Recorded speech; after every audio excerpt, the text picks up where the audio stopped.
আপনি এখানে বিড়ি খাচ্ছেন হাসপাতালে? আমি ধরেই ফেলেছিলাম, কিন্তু মানে একটু টেনশন হচ্ছিল আর কি। রোগী ভর্তি আছে বলে টেনশন হচ্ছে? একটু টেনশন হয়ে গেছিল। না, টেনশন হলেও তো হাসপাতালে আমি নিভিয়ে দিয়েছি, মানে ওটা আমারও মাথায় ঢুকে গেছে যে এটা হসপিটাল, এখানে মানে সঙ্গে সঙ্গে নিভিয়ে দিয়েছি। হাসপাতালে ধূমপান করলে কি হয় জানেন? একটা অপরাধ, মারাত্মক অপরাধ। আমি কেন, কি ক্ষতি হয়? অপরাধ তো বটে, আপনার শাস্তি হতে পারে, কিন্তু ক্ষতি হয় কি? এটা একটা মারাত্মক, আমার তো মানে এমনি কোনো ক্ষতি হয়, কারো কোনো ক্ষতি হয়? হাসপাতালে আমরা ধূমপান করতে দিই না কেন? ক্ষতি, অবশ্যই ক্ষতি, অবশ্যই ক্ষতি। কাদের ক্ষতি হয়? নিজের যেমন তেমন পাশে যারা থাকবে, তারা যারা খায় না তাদের তো ক্ষতি অবশ্যই, নিকোটিনটা লাগে অবশ্যই। এটা আমার নিজের একটা প্রচণ্ড ভুল। হ্যাঁ, প্রচণ্ড ভুল এটা, মানে আমি যে এখানে ধরিয়ে ফেলেছি, এর থেকে বড় ভুল আর হয় না। এমনি আপনি যখন আছেন দেখেন, ঘোরাফেরা করেন, অন্য অনেককে খেতে দেখেন এরকম? না না না, সেরকম আমার চোখে পড়ে না, চোখে পড়ে না।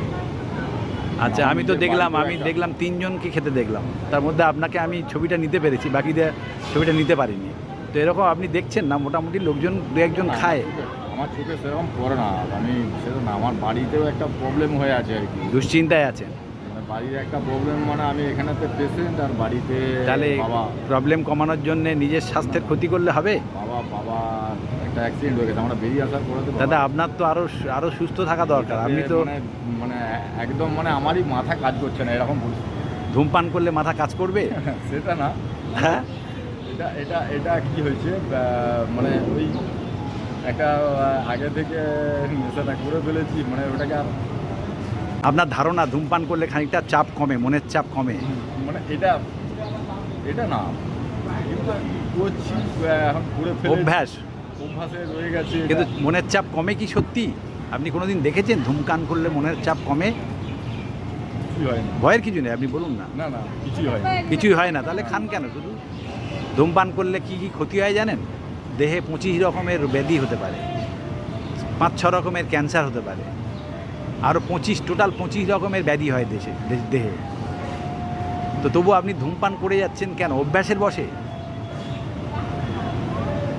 কোনো চিন্তা নেই, আপনি নির্ভয়ে বলুন না।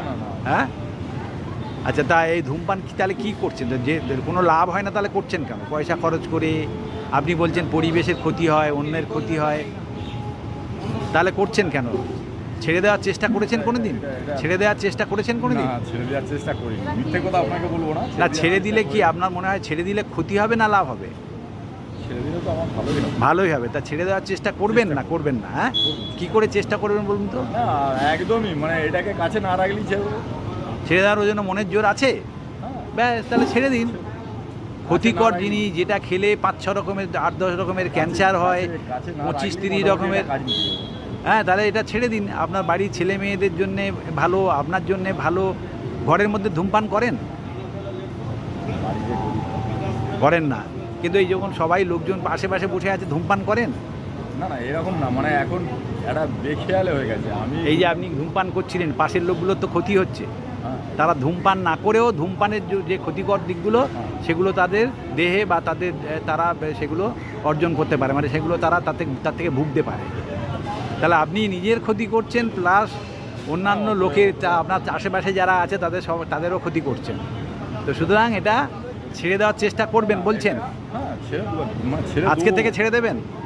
আজকে না হলেও কেন আজকে নয়? কেন আজকে নয়, যে জিনিসটা বাবার আপনি একটু আগে তো বললেন, আপনি তো এটা একটু আগে বললেন চিন্তা কমে না খুব একটা। না, চিন্তা কমে না, তাহলে কিন্তু এখন মানে যতক্ষণ না বাড়ি যাচ্ছি, বাবাকে দেখতে পাচ্ছি, নিজের ভেতরটা একটা মানে আপনি ধূমপান করলে ভেতরটা স্থির থাকবে না, তাহলে?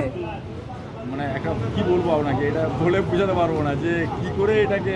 যাই হোক, আপনি আমার কাছে, আমি নিজে ডাক্তার, আমি নিজে ডাক্তারবাবু, আমি এইগুলো প্রতিরোধ করার জন্যে আমি চেষ্টা করি। কথা দিচ্ছি যে আমি কথা দিলেন তো?